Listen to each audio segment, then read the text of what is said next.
So, good morning, everybody. And today, as of today, we have 1,640 positive cases of the coronavirus. That's up 15 from Saturday. We have 900 people under mandatory quarantine. That's down 6 from Saturday. And we have 5 people under precautionary quarantine. That's actually down 1 also, so, which was good stuff that we're going in the right direction. As of today, we have 4,261 people have completed quarantine, and of those, 1,159 tested positive for the virus and have recovered. That's an increase of 6 since Saturday. There are now 28 people that are hospitalized with a hospitalization rate of 1.7% of those tested positive, and on Saturday that was at 1.72. We currently have 2 people in our ICU. That's up 1 from Saturday. And on the 5-day average, we're getting back down there again. We're at 17.6 new positive cases each day. And as you know, that we are aggressively testing. We have our mobile testing sites out. We have our testing sites at Rite Aid in Colony, our Priority 1 in Gilliland, Albany, which we have the site for essential workers, and in the drive-through. So as we continue to be aggressive in a partnership with Rensselaer County and Schenectady and get more and more people tested, it's good news when you see the positive numbers are steadily going down. That's contributed to a couple things, to you out there, to the people out there who are staying home and staying, socially distanced and isolated, or when you're out, you have a mask on at all times. And that means like when you walk into the stores, whatever store you're shopping in, you should have a mask on, because the mask really protects you from other people, but by you having a mask on, if someone else doesn't, it's gonna spread to you. So please, just wear your mask for the 5 minutes that you walk into a store to get groceries, or if you're going to a mobile station, someplace to grab something quick. It takes 2 seconds to wear your mask, wear it, go in and come out and do the right thing. So I want to remind people, if they want the mobile testing, to call our number, 518-465-4771, 518-465-4771, and then the Albany number is 1-888-364-3065, or you can go online, and same with Rite Aid. Well, today is Memorial Day, and it's very different than the Memorial Days we celebrated in the past, to honor the men and women that have given the ultimate sacrifice for our country, defending our freedoms, defending the way we want to believe in whoever we want to believe in, live the life we want to live, agree to disagree with our neighbors and continue to be neighbors, to be whoever we want to be, is because of men and women that have put this uniform on and have defended us since the very beginning. And some of the numbers I just kind of want to share with some of the people, and I was looking at it again. I want to remind everybody that less than 1% of our U.S. population actually puts that uniform on. 1%, roughly. We have over about 330 million Americans in this country that right now these men and women are wearing that uniform, defending our rights. Whether you agree with the military, don't agree with it, reality is you wouldn't enjoy them disagreements if it wasn't for the men and women that gave the ultimate sacrifice for this country. And if you think, again, less than 1%. And if you go back to the American Revolution War, to currently, there's over 2,852,901 men and women that have died for this country, defending our rights. So as we think about the celebrations this year, how it's differently, and I know some veterans want to put flags out on graves and they didn't have the opportunity, or the multiple parades I would have walked in these last couple of days, the ceremonies we would have had around the state. You can't do it. We got to do it differently, and that's why I said on Friday and Saturday to really just take a step back and think about the people that gave the ultimate sacrifice and what this weekend truly means to people. I mean, I know sometimes people get lost in translation. They think it's the annual weekend. They go camping and they have picnics and they celebrate, and I think they kind of forget why we have this holiday. So I want people to really think about that. The Please Remember Me flags on Route 9 in Colony. that usually go up every year, and they have a big ceremony for that for each flag, a star representing someone that passed away in the Capital District. So think about stuff like that. But again, I have the great honor of having two extraordinary gentlemen with me to kind of talk about how things are being done differently here, and things will continue to be done differently in the inevitable future.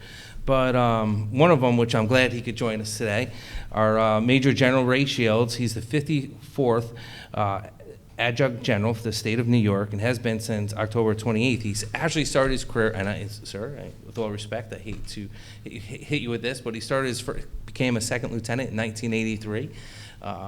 Went through the ranks in 2012, became Brigadier General, and in 2018 he became our Adjutant General for the New York Army National Guard, which I'm glad that you could join us today. And I want to talk a little bit about, I think there's like 3,500 National Guard soldiers that are deployed for the COVID-19, and most importantly, how you seen the military change. So I got hit with this question a while ago, and I said it's a little bit different since this has happened, but it's still a mission for the National Guard, and the way they continue for the Air National Guard to stay out there in the community and still have to train and be ready for a mission. So, General, if you want to, whatever you'd like to say. Well, good morning, and thank you. And it's good to be with everyone here today, and a different Memorial Day than we've celebrated in the past, as the county executive already mentioned. And it's always good to be with the county executive. As you may know, he is a member of the New York Army National Guard. He is a Master Sergeant, and he works at our headquarters. So it's always good to be here with Dan when we have things like that. Normally, as he mentioned, annual remembrances across the country would recognize men and women who gave their lives for our nation, as well as well-attended affairs. But today, May 25th, 2020, there's only a handful of people to pay tribute to our fallen members. We had a ceremony over at our headquarters on Friday, and we had about 10 people that were present for that ceremony. The coronavirus crisis and the requirements for social distancing in small gatherings means today remembrances will be small by comparison to normal. We cannot have our usual large crowds to pay respect to our fallen service members. However, we cannot forget, as Dan mentioned, what Memorial Day stands for. Since 1868, the United States has honored our fallen military members, first known as Decoration Day, and now as Memorial Day. It's a chance for us to spend a moment to remember those who have lost their lives in military service to our nation. Therefore, it's fitting that we honor Memorial Day today, and thank you for inviting us and John Wilsey to attend today.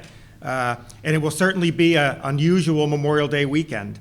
There'll be no parades except for maybe a few vehicle-type parades. There'll be no gatherings at cemeteries, as the county executive mentioned. There'll be no big picnics, no concerts, and amusement parks and campgrounds remain closed across the state. Much of what we associate with Memorial Day will not happen this weekend. However, what does continue is our sense of duty and mission accomplishment.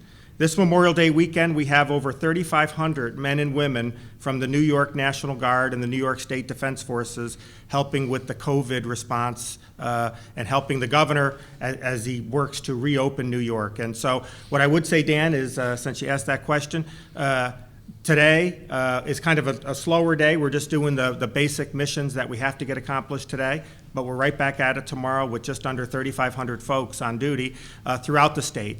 And on Friday, there was a really great article in Time magazine that talked about the Office of Chief Medical Examiner in New York City, where we had over 300 service members helping retrieve bodies from homes within New York City.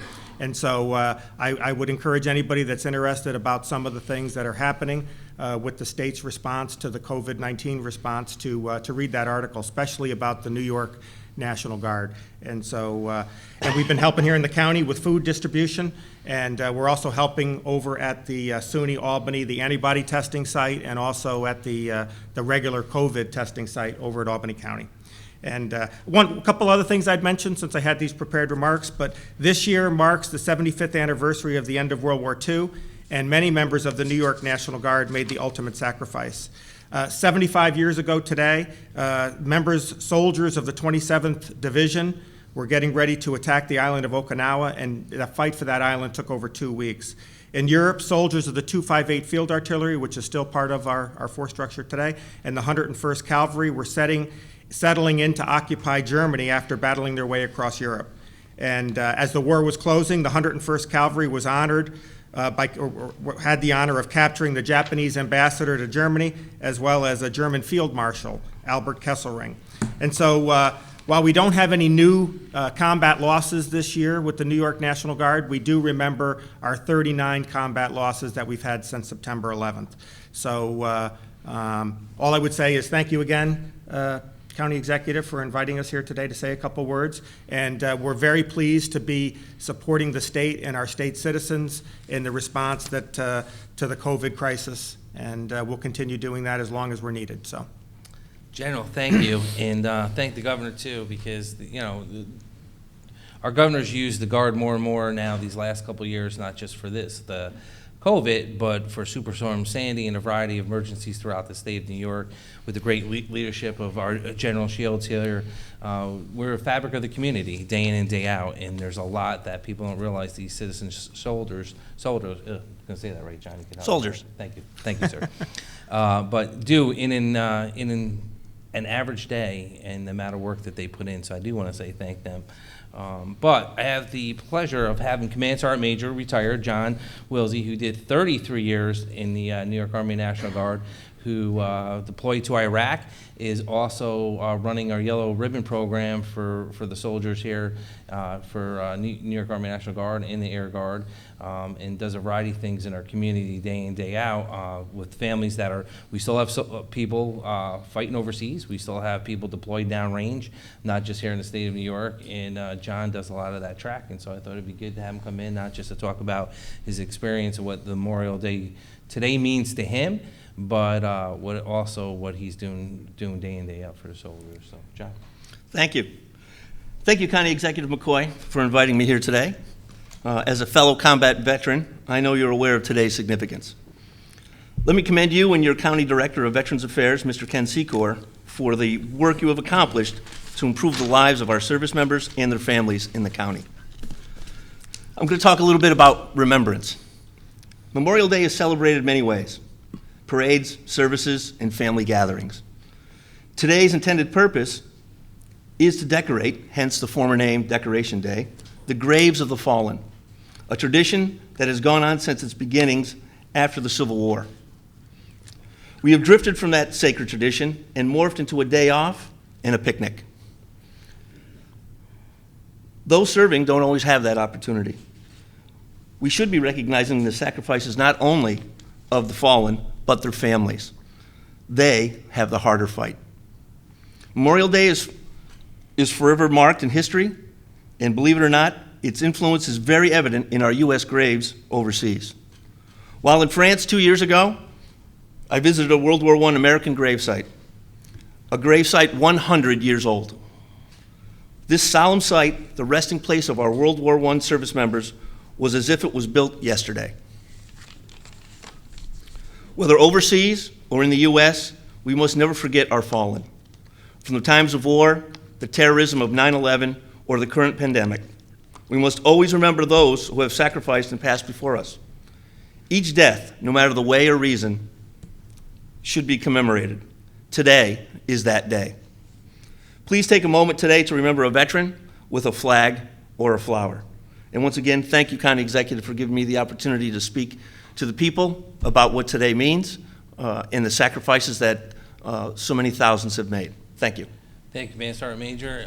Thank you for everything you've done when you were wearing that uniform, and since you've hung the uniform up and continue to serve the soldiers and their families. So thank you for what you're doing. And in general, thank you for your leadership. It's been inspirational to me, seeing what you're doing day in, day out, and wearing multiple hats and being all over the state, and so worried about having people deployed all around this world. So thank you for your leadership on that.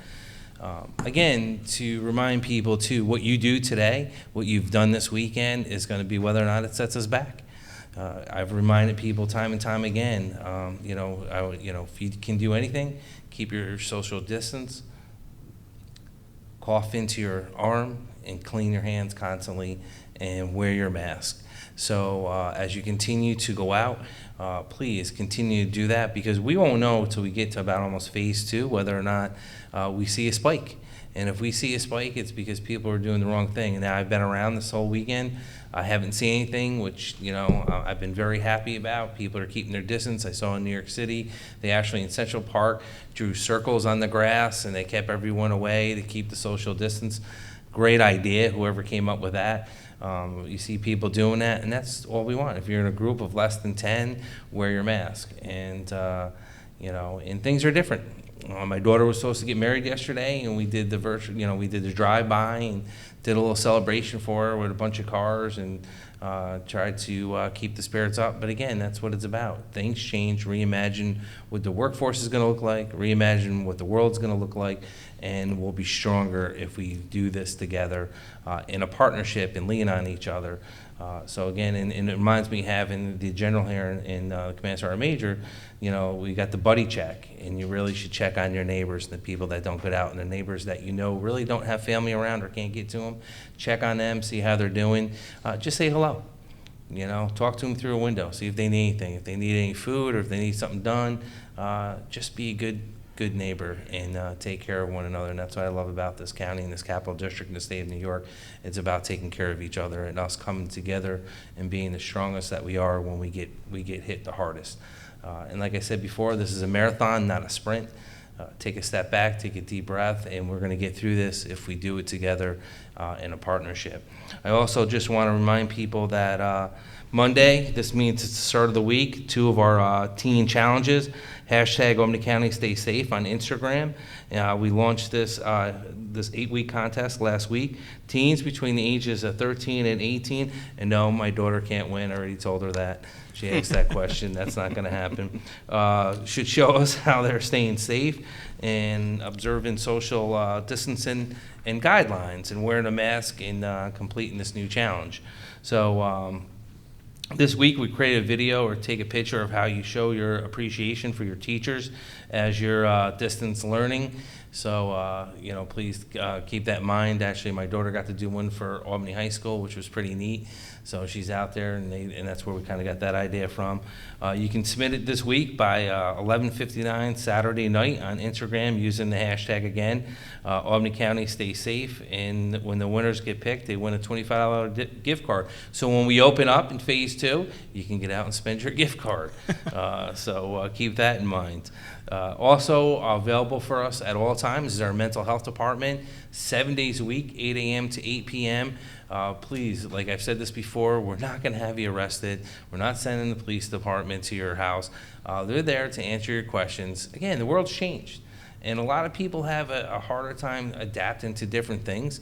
So please, by all means, call our toll-free number. It's free, 518-269-6634. And our 24-hour sexual assault hotline number is always 518-447-7716. Our partnership with the United Way at 211, as always, and the New York State hotline at 888-364-3065. We'll get through this together, working together, and it will make us stronger. As the governor has said, was great leadership on this, and our great leadership from our New York Army National Guard and from our Yellow Ribbon program. Thank you, and thank you to everyone out there for doing the right thing.